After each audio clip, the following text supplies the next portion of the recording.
జూరాల నుంచి మనం లిఫ్ట్ చేసుకొని మొత్తం మహబూబ్నగర్ జిల్లా, రంగారెడ్డి జిల్లా, నల్గొండ ఎక్కడికి తీసుకెళ్ళినా తెలంగాణకి ఎక్కడికైనా తీసుకెళ్ళొచ్చు. దొరికిన కాడ వదిలేసి తోక దగ్గరకు పోయింది, తల దగ్గర పట్టుకోవాల్సింది వదిలేసి, తల వదిలేసి తోక దగ్గర పట్టుకుంటా అని శ్రీశైలం పోయాడు.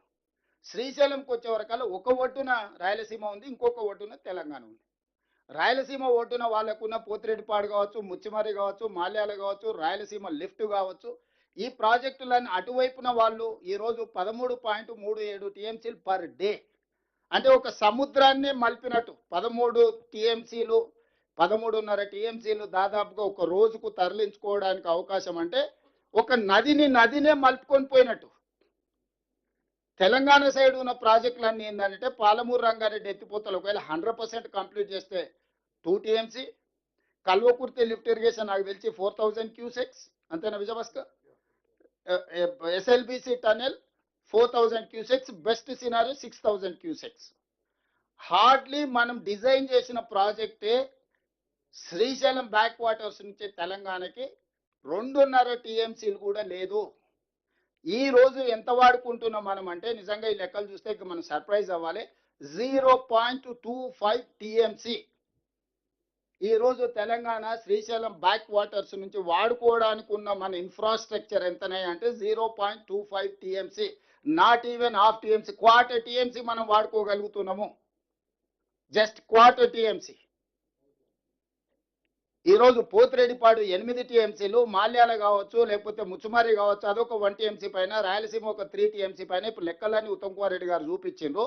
ఈరోజు రెండు వైపుల నుంచి నీటి హక్కులు అనుకో, నీటి చౌర్యం అనుకో, హక్కులు లెక్కేసినా నీ దగ్గర ఎత్తుకోవడానికి ఏంది లేదు. ఒకవేళ దొంగతనంలో పోటీ వాడదామన్నా వాడు 13.5 టీఎంసీలు రోజుకు దొంగతనం చేస్తే నీ దగ్గర 1/2 టీఎంసీ కూడా దొంగతనం చేయడానికి లేదు. దొంగతనం చేయడానికన్నా నీకు కనీసం శక్తి ఉండాలి, హక్కులు సాధించడానికన్నా శక్తి ఉండాలి.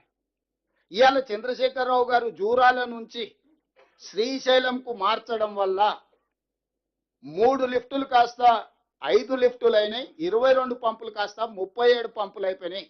తెలంగాణ రాష్ట్రానికి సర్వ హక్కులు ఉన్న వరద జలాల మీద ఉన్న ప్రాజెక్టు 70 టీఎంసీలో నీళ్లు తీసుకెళ్లి ఉమ్మడి రాష్ట్రం అవ్వడం వల్ల, కంబైన్డ్ స్టేట్ ప్రాజెక్ట్ అవ్వడం వల్ల జల వివాదాన్ని సృష్టించి వాళ్ళు సింపుల్ కేసు వేసారు. ఆంధ్రప్రదేశ్ సోర్సు మారింది, టీఎంసీ మారింది, అంచనా మారింది కాబట్టి ఇది కొత్త ప్రాజెక్టు, ఉమ్మడి రాష్ట్రంలో మంజూరైన ప్రాజెక్టు కానే కాదు ఇది, ఇప్పుడు ఇది కట్టడానికి వీలేదు, ఈ ప్రాజెక్టు నాపండి అని ఆంధ్రప్రదేశ్ కేసు వేసింది.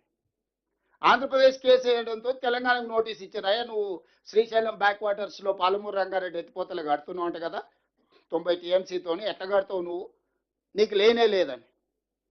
వాస్తవంగా కంబైన్డ్ స్టేట్లో ఇచ్చిన ఏ ప్రాజెక్ట్ అయినా సాఫీగా జరగాలి అని పునర్విభజన చట్టంలో ఒక అంశం పొందుపరచుకోవడం జరిగింది. ప్రాజెక్ట్ వైజ్ అలొకేషన్ ఒక ఇష్యూ అయితే, కంబైన్డ్ స్టేట్లో శాంక్షన్ అయిన ప్రాజెక్టులని అబ్జెక్షన్ చెప్పడానికి వీలు లేదు అని చెప్పి కృష్ణా రివర్ మేనేజ్మెంట్ బోర్డును ఏర్పాటు చేశారు దీన్ని అమలు చేయడానికి. కృష్ణా రివర్ మేనేజ్మెంట్ బోర్డు బాధ్యత ఏంటంటే సెటిల్ అయిన వాటిని అమలు చేయడం. వాళ్ళు సెటిల్ చేసే జాబ్ వాళ్ళు కాదు, పంచాయతీ తెచ్చే పెద్ద మనిషి కాదు వాళ్ళు, పంచాయతీ తగిన వాటి మీద అమలు చేస్తారు. ఈరోజు కృష్ణా రివర్ మేనేజ్మెంట్ బోర్డు ఏమంటుంది, మీరు అపెక్స్ కౌన్సిల్లో, మీ చంద్రశేఖరరావు గారు అపెక్స్ కౌన్సిల్లో ఉమాభారతి గారు మంత్రి ఉన్నప్పుడు చంద్రబాబు నాయుడు గారు చంద్రశేఖరరావు గారు హాజరై 512 టీఎంసీ ఆంధ్రప్రదేశ్కు, 299 టీఎంసీ తెలంగాణ వాడుకుంటామని పంచాయతీ సెటిల్ చేసుకున్నారు. ఇప్పుడు కేఆర్ఎంబిగా నా బాధ్యత ఏంటంటే 512 ఆంధ్రప్రదేశ్ తీసుకుపోయేటట్టు, 299 తెలంగాణ వాడుకునేటట్టు పర్యవేక్షించడమే నా బాధ్యత. ఈ రకంగా మీరు పని చేసుకోండి తప్ప మీరు కొత్త పంచాయతీలు తీసుకొస్తే నా దగ్గర కుదరదు. ఈ వాటర్కి బచావత్ ట్రిబ్యునల్ ముందర పోయి మీరు వాదించుకోండి, అక్కడ మీకేమన్నా లెజిటిమేట్ రైట్ వస్తే అప్పుడు దీన్ని అమలు చేస్తానికి కేఆర్ఎంబి సింపుల్గా స్ట్రైట్ లైన్ చేసేసింది. ఇప్పుడు ఆంధ్రప్రదేశ్ ఏం చేస్తుంది, ట్రిబ్యునల్ ముందర అసలు కేసే తెగకుండా ఆల్రెడీ నువ్వు సంతకాలు పెట్టి ఇచ్చేసినావు, దాని ప్రకారం కేఆర్ఎంబి అమలు చేస్తుంది. వాడు కొత్త పంచాయతీ అక్కర్లేదుగా, వాడికి ఎంత కావాలనో అడిగిన దానికంటే ఎక్కువ వచ్చేసింది, ఇంకా వాళ్ళకి ఇష్యూయే లేదు. కానీ చంద్రశేఖరరావు ఏం వాదించాల్సిన అవసరం ఉండే, అంతర్జాతీయ జల విధానంలో పరివాహక ప్రాంతాన్ని బట్టి నీటి కేటాయింపులు జరగాలి. పరివాహక ప్రాంతం తెలంగాణకి 71% ఉంది, ఆంధ్రప్రదేశ్కి 29% ఉంది కాబట్టి 555 టీఎంసీలు మాకు ఇవ్వాలి, మిగిలినవి ఆంధ్రప్రదేశ్కి ఇవ్వాలని ఫస్ట్ తెలంగాణ రాష్ట్రం వచ్చిన తర్వాత అపెక్స్ కౌన్సిల్ మీటింగ్లో చంద్రశేఖరరావు ఈ వాదన వినిపించాల్సింది. రెండో పాయింట్ ఏంది, బేసిన్ లోపలనే నీళ్లు వాడాలి. బేసిన్